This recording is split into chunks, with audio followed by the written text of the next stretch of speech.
Doctor Shekhar Kuriakose സംസ്ഥാന ദുരന്ത നിവാരണ അതോറിറ്റിയുടെ മെമ്പർ സെക്രട്ടറി തത്സമയം ചേരുന്നുണ്ട്. Good morning Shekhar. നമ്മൾ ഗുഡ് പ്രളയത്തിന്റെ മോർണിംഗ്. സമയത്താണ് ഏറ്റവും ഒടുവിൽ കണ്ടത്. ഇപ്പോൾ നമ്മൾ കാണുന്നത് അതെ. ഉഷ്ണതരംഗത്തിന്റെ സമയത്താണ്. നോക്കൂ, നമ്മളുടെയൊക്കെ അതെ. ജീവിതം അങ്ങനെ മാറിപ്പോയി. ഒരിക്കലും നമ്മൾ പ്രതീക്ഷിച്ചിരുന്നില്ല നമ്മുടെ കേരളത്തിലൊക്കെ നമ്മളിങ്ങനെ ദുരന്ത നിവാരണ അതോറിറ്റി എന്ന് പറയുന്ന ഒരു സ്ഥാപനം തന്നെ വരുമെന്ന് നമ്മൾ 2016 മുമ്പ് വലുതായി പ്രതീക്ഷിച്ചിരുന്നില്ല. പക്ഷേ അതിനുശേഷം പ്രളയമുണ്ടായപ്പോൾ വന്നു. ഇപ്പോൾ ചൂടിനെ കുറിച്ച് സംസാരിക്കാനും നമ്മൾ വരേണ്ടി വരുന്നൊരു അവസ്ഥയുണ്ടാവുന്നു. പക്ഷേ എങ്കിലും അത് പ്രേക്ഷകരെ നമ്മൾക്ക് ബോധവൽക്കരിക്കണം. ഡോക്ടർ ശേഖർ കുര്യാക്കോസ്, എന്തൊക്കെ നടപടികളാണ് നിങ്ങൾ നിർദ്ദേശിക്കുന്നത്? ഈ പ്രേക്ഷകരോട് ശേഖറിന് പറയാനുള്ളത് എന്താണ് നേരിട്ട്? നമ്മൾ ഒന്നാമതായിട്ട് ഈ സാഹചര്യത്തിൽ പ്രതീക്ഷിക്കേണ്ടത് അല്ലെങ്കിൽ മനസ്സിലാക്കേണ്ടത് താങ്കൾ പറഞ്ഞത് തന്നെയാണ്. നമ്മൾ പ്രതീക്ഷിക്കാത്തതാണിത്. നമ്മൾ അനുഭവിച്ചിട്ടുള്ളത് പ്രതീക്ഷിക്കാത്തതെന്നാൽ ശാസ്ത്ര സമൂഹം പ്രതീക്ഷിക്കാത്തതല്ല, പക്ഷെ പൊതുസമൂഹം പ്രതീക്ഷിക്കാത്തതും അനുഭവമില്ലാത്തതുമാണ്. നമ്മൾക്ക് എക്സ്പീരിയൻസ് ഇല്ലാത്ത ഒരു കാര്യത്തെ നമ്മൾ സമീപിക്കുമ്പോൾ സാധാരണ നമ്മൾ കാണുന്ന ചൂടിനെ സമീപിക്കുന്ന അതേ രീതിയിൽ നമ്മൾ ഇതിനെ സമീപിച്ചാൽ മരണം പോലെയുള്ള അവസ്ഥകളിലേക്ക് നമ്മൾ എത്തും. അതുകൊണ്ട് വളരെ സൂക്ഷ്മതയോടുകൂടി ഈ നിർദ്ദേശങ്ങൾ, സംസ്ഥാന ദുരന്ത നിവാരണ അതോറിറ്റി പുറപ്പെടുവിക്കുന്ന നിർദ്ദേശങ്ങൾ പാലിച്ചുകൊണ്ട് നമ്മൾ കാര്യങ്ങളെ മുന്നോട്ട് കണ്ടു കഴിഞ്ഞാൽ ഈ സാഹചര്യത്തെയും നമ്മൾ അതിജീവിക്കും. പ്രളയത്തെ നമ്മൾ അതിജീവിക്കും, ഇതൊന്നിനെയും അതിജീവിക്കും. അതിലേറ്റവും പ്രധാനപ്പെട്ടത് വ്യക്തി സുരക്ഷയാണ്. വ്യക്തി സുരക്ഷയിൽ 11 മണി മുതൽ 3 മണി വരെയുള്ള വെയില്, പ്രത്യേകിച്ചും ഓറഞ്ച് അലേർട്ട് ഉള്ള പ്രദേശങ്ങളിൽ നിർബന്ധമായും ആളുകൾ കൊള്ളാതിരിക്കണം.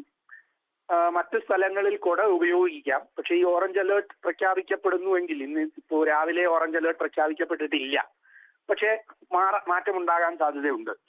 അപ്പോൾ ആ പ്രഖ്യാപനം ഉണ്ടായാൽ ദൃശ്യമാധ്യമങ്ങളിലൂടെ വളരെ വിപുലമായി അലേർട്ട് ഉണ്ടാകും. ഇന്ന് ക്യാപ് മെസ്സേജുകളും നിങ്ങളുടെയൊക്കെ ഫോണുകളിലൂടെയുള്ള മെസ്സേജുകളും ഇന്ന് ഞങ്ങൾ പുറപ്പെടുവിക്കും, അങ്ങനെ ഒരു സാഹചര്യം ഉണ്ടെങ്കിൽ.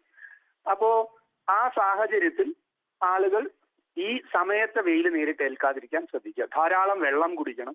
നമ്മളുടെ ആരോഗ്യ വകുപ്പ് വളരെ കൃത്യമായ നിർദ്ദേശങ്ങൾ ഈ മേഖലയിൽ നൽകിയിട്ടുണ്ട്. ഓറഞ്ച് അലേർട്ട് പ്രഖ്യാപിക്കുന്ന ജില്ലകളിൽ ഞങ്ങൾ ഇന്നലെ പാലക്കാട് എന്താണ് ഉപദേശം നൽകിയിട്ടുള്ളത് സംഭവം.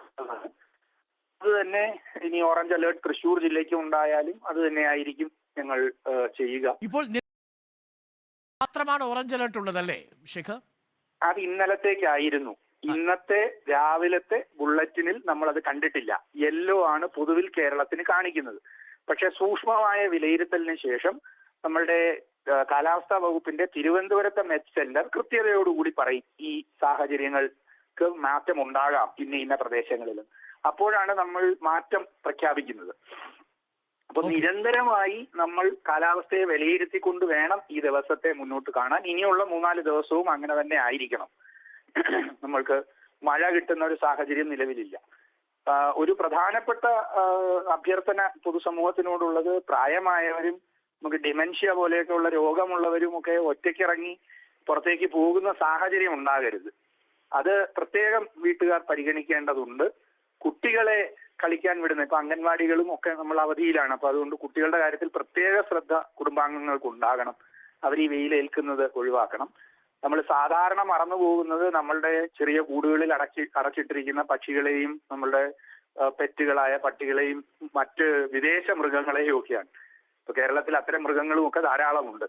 അവയെ പ്രത്യേകം തണുപ്പ് അവർക്ക് നൽകുന്നതിനുള്ള സാഹചര്യം ഉണ്ടാകേണ്ടതുണ്ട്.